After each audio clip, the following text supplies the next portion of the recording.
Oh,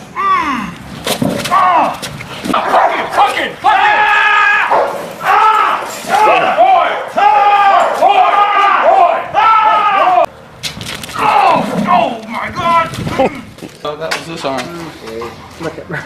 Through the suit. There.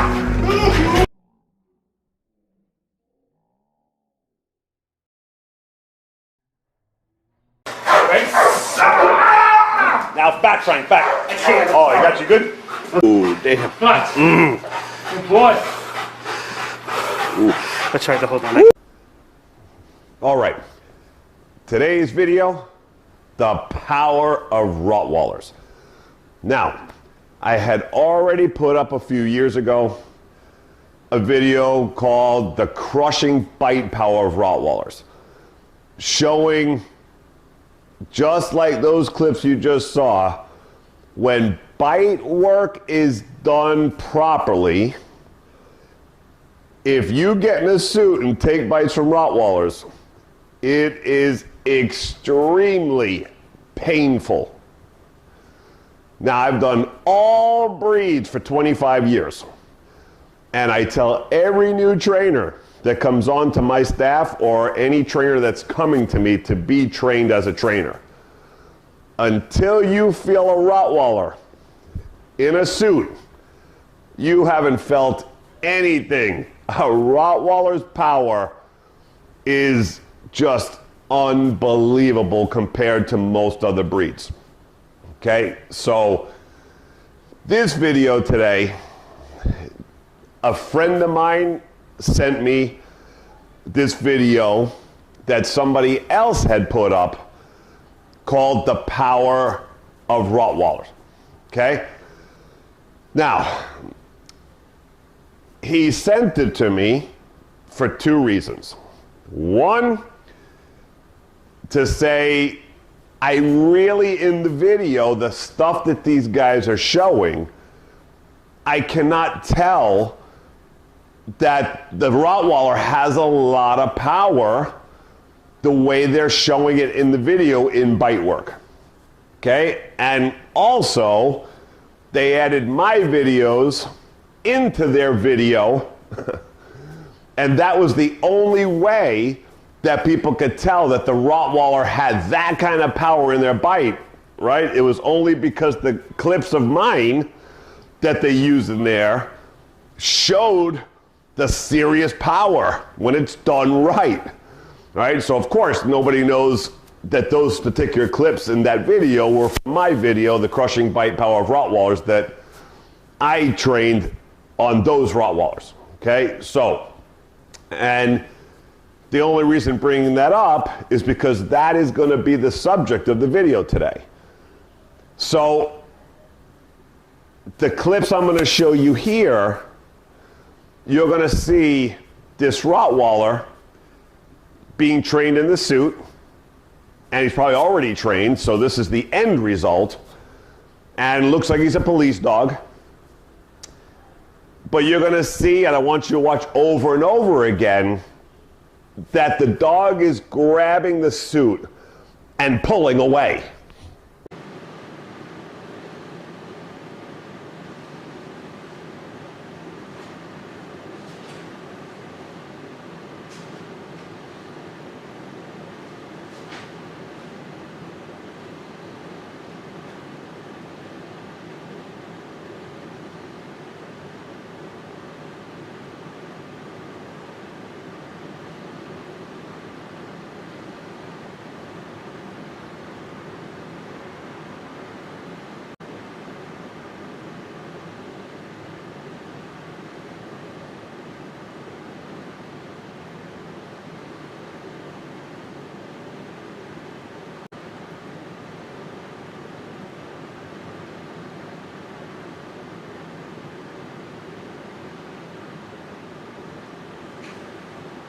Right? So when a dog does that, you are never going to feel the power of that dog, right? Because you're not letting the dog use his power and show his power, right? So especially if it's a police dog, right, or any personal protection dog, we teach me in my system to push through and put that power on to really put a beat down on a suspect or somebody breaking into your home or whatever it is. So I do the opposite, right, for that reason. So here in this video, when you see the Rottweiler grabbing the suit and just pulling away, the guy in the suit could take this all day, right? He's feeling nothing in the suit. This comes down to how a trainer is teaching bite work. And when it's done properly, right, and in my eyes, that's why people use my videos of Shepherds, Rottweilers, Giant Schnauzers. I mean, I find my video clips in everybody else's clips when they're trying to show the power of a breed, right? Because I show the pain, right? The marks on the arms, right? All those blood bruises on the arms. Right? Now back, Frank, back. Oh, you got you good? I'm sorry. I'm sorry. Oh, damn. Woo! Oh, he got you good. Oh, damn. But, good boy. I tried to hold on. Let go. Ow, he's got my arm. Ow. All right, let it go. See if you can slip it. Damn. That was through the sleeve. That's through the sleeve. Man, look at the lump that's growing on there. Holy shit. Oh my God! Oh, that was this arm. Look at through the suit. And this is all comes down to how a trainer builds the bite development, okay? So all breeds will punish you and will hurt being taught to push in and constantly push and hold, okay? But the Rottweiler, when doing that, just like the other breeds, it is unbelievable and excruciating, all right? And also, that's why I've always said, in all my videos, if you follow me, all my protection videos, you always see, no matter what, in all the breeds, pushing into us and always all over us, in us, and putting that pressure down, right? In the chest, in the there, and pushing in and holding on to us.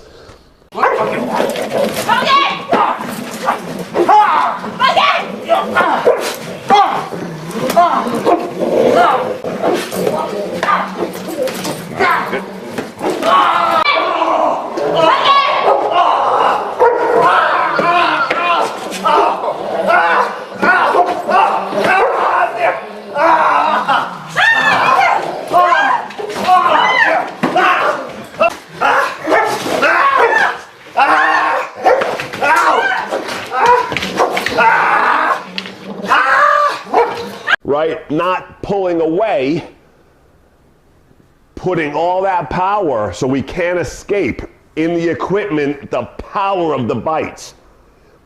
So here you see the Rottweilers, when they're biting here, you can see that when they bite, the guy's body's going backwards and the Rottweiler's going in and pushing that body, right? Not pulling away.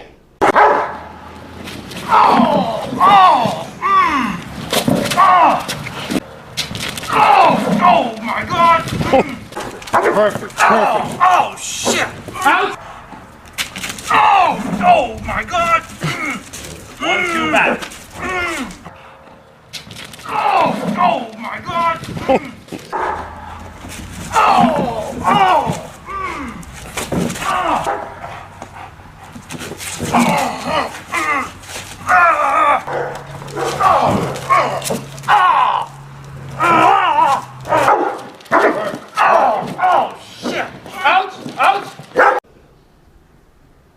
Makes a huge difference, and I'm telling you, you can hear here when he's taking those bites, That's not fake stuff. That's not just for nothing and entertainment. So, and just so you know, behind the scenes, on those days that we had, those guys were going to take the bites from these Rottweilers, it was every weekend when we were going to, you know, do the bite work with these guys. The decoys that were taking the bites there in the video, nobody wants to take the bites from the Rottweilers, right? So every time it was a Rottweiler's turn to come up and do the bite work, everybody would go, do we have to do the Rottweilers today? Can we wait for them for next week? So everybody always wanted to bypass the Rottweilers because they hit you in with power in the right spots. I mean, you want to cry. There.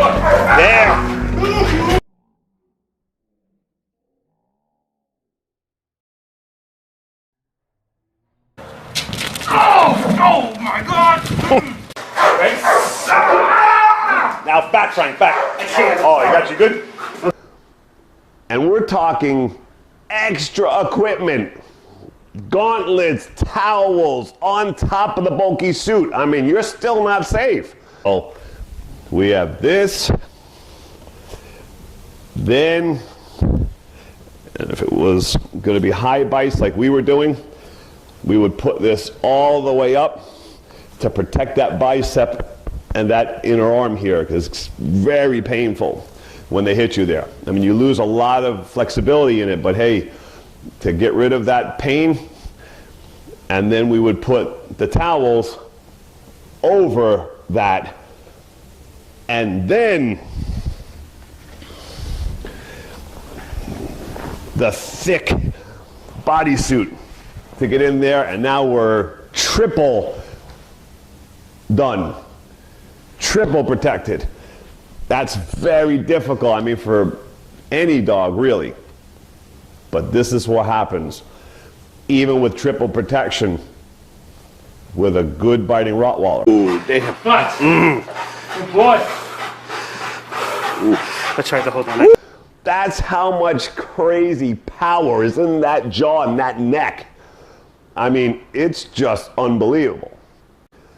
Also, why we always say, you see the Rottweiler just briefly just got him up there at one shot in the chest, and this is with extra padding under, and right away the decoy had to stop and throw the suit off because it's excruciating when you get hit up in this area, right?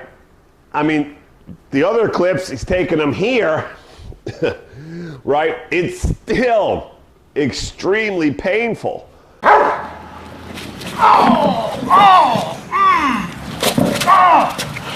Right, but you can see he's hanging in, and it hurts while he moves around. The dog is digging in and pushing, right? But up in here, one shot and 1 second of a shot, you can't anymore. You gotta let it go. Right? Now back, Frank, back. Oh, you got you good? So imagine with no equipment, no protection, you get hit from here up in here by one of these Rotties, I mean, you are gonna faint. I've seen it happen. I've had decoys and people I work with shepherds too. So shepherds, Rotties, they bite up in this area with that good blow through power. Like I teach, I've seen decoys in 1 second that can't take it, and they drop to their knees and they turn white and they're in faint mode. Yeah. Good. Oh, we got you. I mean, so that's why I personally focus on here in, right, anywhere up to the elbows in real protection work. Because in real life, with no equipment on, I don't care, you have gone, they nip you even just a little bit fighting, you're gonna let go and drop everything because your nerves cannot do anything else but coil and let everything go. It's excruciating. All right, so that is why I always explain to everybody, We don't do sleeve bites in training, only pre-training. My end result in my training is always going to be here in the suits, because that target is a game over in 1 second. I mean, just a touch without a suit on. You are going to cry. So like that Rottweiler was doing there in the suit, if I had a sweater on and I was a suspect running from a police dog, or I broke into somebody's house and the dog did bite work that way, and I just stick my arm out, they're gonna grab. I might feel a good initial pinch, right, from the initial bite, but then the dog is gonna pull on that excess, and they're gonna start pulling you like this, right? So if that happens, most dogs who do tug like that and pullaways, they're not trying to hurt the man. They're not really into that game. It's just a tug of war. So I could just take this off, right? He's already got it. And I just start taking, let him have it, right? And I can try to get out the door while he's tugging on it, and then just let him have it and get out the door and shut the door. Right, just in case he came off the sweater and he was going to reattack. Right, so this gives the person, the suspect, a big advantage when you get a dog who pulls like that on the suits, right? And that usually comes from the way they do sleeve work. So you'll see a lot of times that they send the dog flying, the dog gets the bites, right? And they're pulling, and they're trying not to let them pull, right? And then when they're ready, they let the sleeve go, and the dog pulls away and runs around the field with it in his mouth, right? And that kind of behavior causes dogs to tend to pull a lot when you let the sleeve go from a pull, and right, so that's the reward. Causing, when they get on the suits, like that dog, that Rottweiler in there, and now you have all this excess, right? I mean, you have all this material here. So when a dog doesn't bite deep and hard like my dogs do, right? They're gonna grab that excess and just pull away. So what was happening with the guy there, when the dog jumped in the car and pulled his arm out and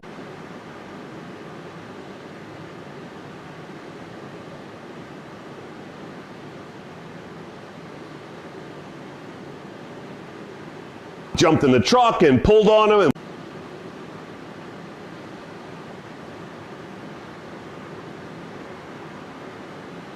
when the guy was on the floor, he was pulling him away.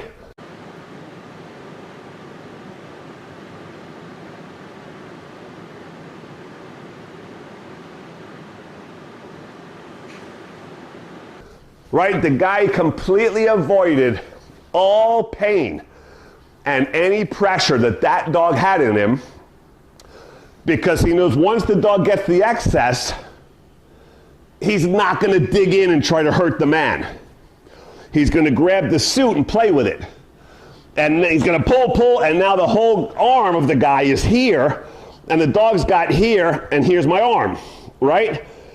And Rottweilers don't have a very long nose either, right? So you see all that excess when the dog pulls.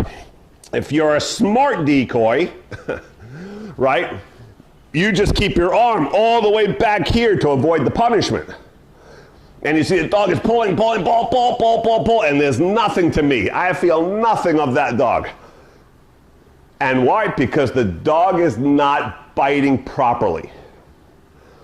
He should not be grabbing the excess and pulling. Right? The dog should be digging in. Woof! There's no way to escape now. That is going to hurt, and I can tell you every day of my life doing protection, because I teach it. The other way is to push in and push us backwards. Push and push us backwards and cover us, push us and push them out as far as they can get into us, and to crush down, right? So I have nowhere to go in the suits. So I get punished, right? So I have them in here, boom, and they push in, and I have nowhere for my arm to go. The dog's got me completely, and I feel all the power of his back mouth, and it is excruciating. And so we wrap up good. So that is the difference. How you teach bite work causes many different things, okay? And teaching the backwards pulling is a no-no. And in my system, I just put up, and this video happens to come in a week after that I just put up my video 2 on protection training dogs, how to train protection dogs, part 2. Part 2 that I just came out with last week is exactly teaching this, the foundation of not to let them pull and how we counter it, and then teach them the opposite of how to dig in and push and punish us and not let dogs pull away, okay? Kills the bites, kills the game, and it gives aggressor, burglar, big advantage to get out of that game and escape. So, till next time, Richard Hines, Miami Dog Whisperer.